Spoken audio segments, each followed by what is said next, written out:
नमो भगवते वासुदेवाय। आप सभी पर भगवान विष्णु की कृपा सदैव बनी रहे।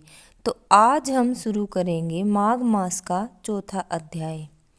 चलिए शुरू करते हैं। श्री वशिष्ठ जी कहने लगे कि हे राजन, अब मैं माघ के उस महात्म्य को कहता हूँ जो कार्तवीर्य के पूछने पर दत्तात्रेय ने कहा था। जिस समय साक्षात विष्णु के रूप श्री दत्तात्रेय सत्य पर्वत पर रहते थे, तब महिष्मति के राजन सहस्त्रार्जुन ने उससे पूछा कि हे योगिनो, मैं श्रेष्ठ दत्तात्रेय जी, मैंने सब धर्म सुने, अब आप कृपा करके मुझे माघ मास का महात्म्य कहिए। तब दत्तात्रेय जी बोले, जो नारद जी से ब्रह्मा जी ने कहा था वही माघ महात्म्य मैं तुमसे कहता हूँ। इस कर्म भूमि भारत में जन्म लेकर जिसने माघ स्नान नहीं किया, उसका जन्म निष्फल है। भगवान की प्रसन्नता, पापों के नाश और स्वर्ग की प्राप्ति के लिए माघ स्नान अवश्य करना चाहिए। यदि यह पुष्ट व शुद्ध शरीर माघ स्नान के बिना ही रह जाए तो इसकी रक्षा करने से क्या लाभ। जल में बुलबुले के समान, मक्खी जैसे तुच्छ जंतु के समान यह शरीर माघ स्नान के बिना मरण समान है। विष्णु भगवान की पूजा न करने वाला ब्राह्मण, बिना दक्षिणा के श्राद्ध, ब्राह्मण रहित क्षेत्र, आचार रहित कुल, ये सब नाश के बराबर है। गर्व से धर्म का, क्रोध से तप का, गुरुजनों की सेवा न करने से स्त्री तथा ब्रह्मचारी, बिना जली अग्नि से हवन और बिना साक्षी के मुक्ति का नाश हो जाता है। जीविका के लिए कहने वाली कथा, अपने ही लिए बनाए भोजन की क्रिया, शूद्र से भिक्षा लेकर किया हुआ यज्ञ तथा कंजूस का धन, यह सब नाश के कारण है। बिना अभ्यास और आलस्य वाली विद्या, असत्य वाणी, विरोध करने वाला राजा, जीविका के लिए तीर्थ यात्रा, जीविका के लिए व्रत, संदेह युक्त मंत्र का जप, व्यग्रचित होकर जप करना, वेद न जानने वाले को दान देना, संसार में नास्तिक मत ग्रहण करना, श्राद्ध बिना धार्मिक क्रिया, यह सब व्यर्थ है। और जिस तरह दरिद्र का जीना व्यर्थ है, उसी तरह माघ स्नान के बिना मनुष्य का जीना व्यर्थ है। ब्रह्मघाती, सोना चुराने वाला, मदिरा पीने वाला, गुरु पत्नीगामी और इन चारों की संगति करने वाला माघ स्नान से पवित्र होता है। जल कहता है कि सूर्योदय से पहले जो मुझसे स्नान करेगा, मैं उसके बड़े से बड़े पाप को नष्ट कर दूंगा। महापाप तक की स्नान करने से भस्म हो जाते हैं। माघ मास के स्नान का जब समय आ जाता है तो सब पाप अपने नाश के भय से कांप जाते हैं। जैसे मेघों से मुक्त होकर चंद्रमा प्रकाश करता है, वैसे ही श्रेष्ठ मनुष्य माघ मास में स्नान करके प्रकाशमान होते हैं। काया वाचा मनसा से किए हुए छोटे या बड़े, नए या पुराने, सभी पाप स्नान से नष्ट हो जाते हैं। आलस्य में बिना जाने जो पाप किए हों वह विनाश को प्राप्त होते हैं। जिस तरह जन्म जन्मांतर के अभ्यास से आध्यात्मिक ज्ञान की प्राप्ति होती है, उसी तरह जन्मांतर अभ्यास से ही माघ स्नान में मनुष्य की रुचि होती है।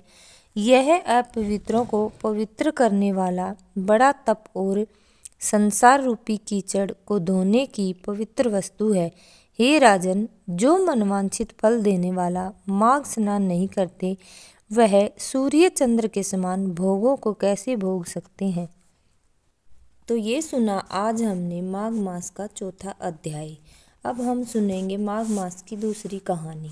एक बार एक गांव में एक ब्राह्मण परिवार रहता था। वह परिवार बहुत ही धार्मिक था।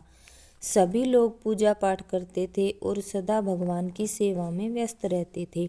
ब्राह्मण की 2 बेटियां थीं, जिनमें से बड़ी बेटी का नाम संतोषी था। एक दिन संतोषी गांव के कुएं से पानी लेने गई।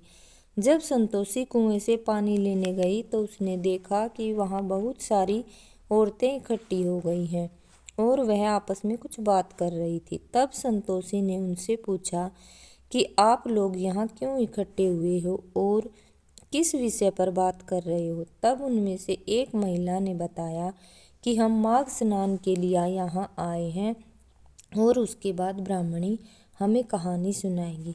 फिर हम तुलसी जी की पूजा करेंगे, उसके बाद सूर्य नारायण भगवान की पूजा करेंगे और फिर हम विष्णु भगवान की पूजा करेंगे। संतोषी ने पूछा, ये सब करने से क्या होता है? तब महिला ने बताया, ये सब करने से अन्न धन की प्राप्ति होती है, काया निरोगी होती है और सभी सुखों को भोगने के बाद अंत में मोक्ष प्राप्त होता है। तब महिला ने कहा, तुम जल्दी से स्नान कर लो और आकर हमारे साथ कथा सुन लो। संतोषी स्नान करके आई और उन सभी के साथ कथा सुनने के लिए बैठ गई। सबसे पहले ब्राह्मणी ने गणेश जी की कहानी सुनाई। एक बुढ़िया माई थी, रोजाना मिट्टी के गणेश जी बनाती, रोजाना गल जाते, रोजाना बनाती, रोजाना गल जाते। उसके घर के सामने एक सेठ जी की हवेली बन रही थी। बुढ़िया माई ने कारीगर से कहा कि कारीगर मेरे लिए पत्थर के गणेश जी बना दो। कारीगर ने कहा, बुढ़िया माई, जब तक तेरे पत्थर के गणेश जी बनाएंगे तब तक तो हमारी दीवार बन के तैयार हो जाएगी। अब बुढ़िया माई को बहुत बुरा लगा और मन ही मन सोचने लगी कि भगवान करे तुम्हारी दीवार टेढ़ी बन जाए। अब जैसे ही बुढ़िया माई वहाँ से गई, कारीगर दीवार बनाए और दीवार टेढ़ी बन जाए, फिर से उसको गिराए, फिर बनाए और फिर दीवार टेढ़ी बन जाए। ऐसा करते करते शाम हो गई। शाम को सेठ जी घर आए।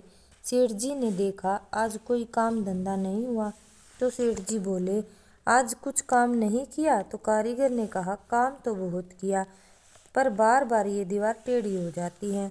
तब कारीगर ने बुढ़िया की सारी बात सेठ जी को बताई। सेठ जी ने कहा, मुझे बुढ़िया के पास ले चलो। कारीगर सेठ जी को बुढ़िया के पास ले गया। तब सेठ जी ने कहा, हे बुढ़िया माई, हम आपके सोने के गणेश जी बनवा देंगे, आप हमारी दीवार सीधी बनवा दो। जैसे ही गणेश जी भगवान ने यह बात सुनी, दीवार सीधी हो गई। अब सेठ जी ने बुढ़िया माई के लिए सोने के गणेश जी बनवा दिए। हे गणेश जी महाराज, जैसी आपने सेठ जी की दीवार सीधी की, वैसे ही इस कहानी को कहते सुनते हुकारा भरते सभी के काम सीधे करना और सदैव हम सब पर अपनी कृपा बनाए रखना। इस